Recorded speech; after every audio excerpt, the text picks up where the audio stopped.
Alright, guys, let's go to verbi essere and avere. Alright, at this point, we are just gonna do essere in this video. Alright, verbi essere. Again, let's go into the conjugation. Io sono, tu sei, lui, lei è, noi siamo, voi siete, loro sono. Where io, tu, lui, and lei it's first, second, and third person singular, and noi, voi, and loro it's first, second, and third plural. Now, what that means actually is that if I do need to pluralize, all right, I will go from io to noi, okay? And so from basically io sono to noi siamo, okay? And I will go from tu sei to voi siete.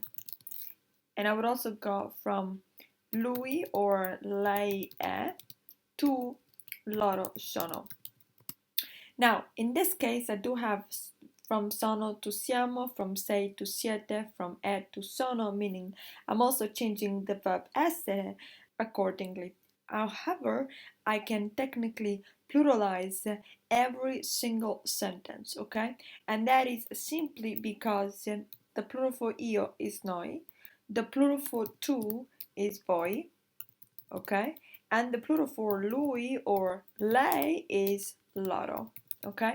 And once I know that simple rule, every other following exercise will be easier for me. Of course, I do need to remember that I also need to pluralize the verb, whatever verb that is. In this case, it's gonna be essere or avere, as we shall see.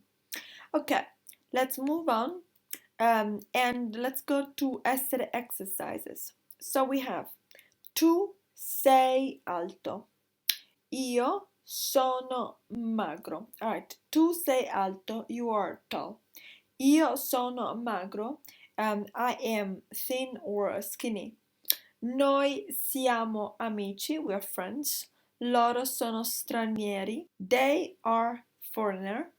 Voi siete stanchi, you guys are tired. Lui è simpatico, he is funny, nice.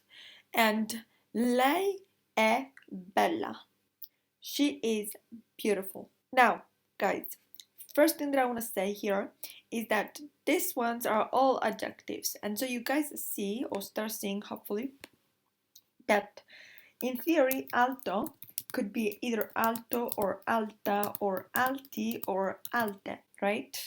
And when I'm saying to say alto, the tu I'm talking about, meaning the you I'm talking about, is a male individual. Okay?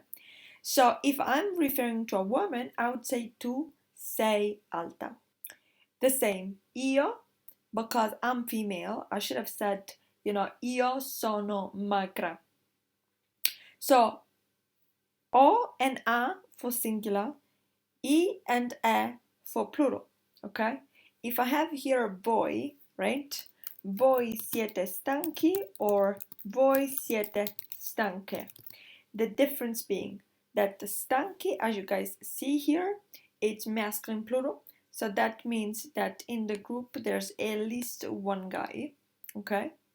Whereas if I say stanche right here, that means only women. At this point, guys, since we know essere, let's go here and let's complete this exercise. As the task says, we do need to complete the sentences by putting in the first blank one of the articles, which are il, l'apostrophe, la, lo for singular, le, gli for plural nouns. And in the second blank, we're going to put either e or sono. E when it's third singular person, sono when it's third plural person. So here I'm going to have la porta è chiusa, the door is closed. La finestra è aperta, the window is open. Il quaderno è chiuso, the notebook is closed. I bambini sono grandi. The children are, I would say old here. Grandi in the sense of big, but big in the sense of grown up and therefore old. Le scarpe sono strette. The shoes are tight. Le scarpe sono strette. Scarpe sono strette. La bambina è bassa. The baby girl is short. Bassa. You see, guys, all the agreements. Bambina, bassa, scarpe strette, bambini, grandi, quaderno, chiuso. So the actual endings of these nouns should match, and if they cannot really match, that must be because either the noun or the adjective is irregular, but they will match exactly in the sense that they will have the same kind of ending. So feminine singular, masculine singular, right? So on and so forth. You see, guys, here what's happening here, right? Bambini grandi, scarpe, they're strette, yeah, bambina, which is basta, okay? So, I tavoli sono sporchi. The tables are dirty. Le bottiglie sono vuote. Le bottiglie, the bottles, are empty. Vuote, it's empty. So here I feel like vuote, empty. Okay. This is an important one. All right. La macchina è nuova. The car is new. L'ombrello è rotto. The umbrella is broken. I treni sono partiti. I treni sono partiti. The trains have left. Lo zaino è grande. Now, let's stop right here. So we have lo zaino è grande. Some of you will think at this point that, oh, look, there's no agreement, so something must be wrong. No. Zaino, we know, is masculine singular and it means backpack. Grande is an adjective that only has two endings. Those two endings are grande or grandi. So any masculine or feminine singular noun that needs to be followed or preceded, well, followed in Italian by the adjective big, okay, because grande means big, okay, is going to have grande, okay. So masculine and feminine singular nouns are going to take grande as their adjective, whereas any masculine or plural or feminine plural noun is going to take grandi, okay. So this one again makes sense, although the vowel is not the same because grande has only two endings instead of the normal four endings that we would use for other adjectives. I gatti sono piccoli. The cats are small.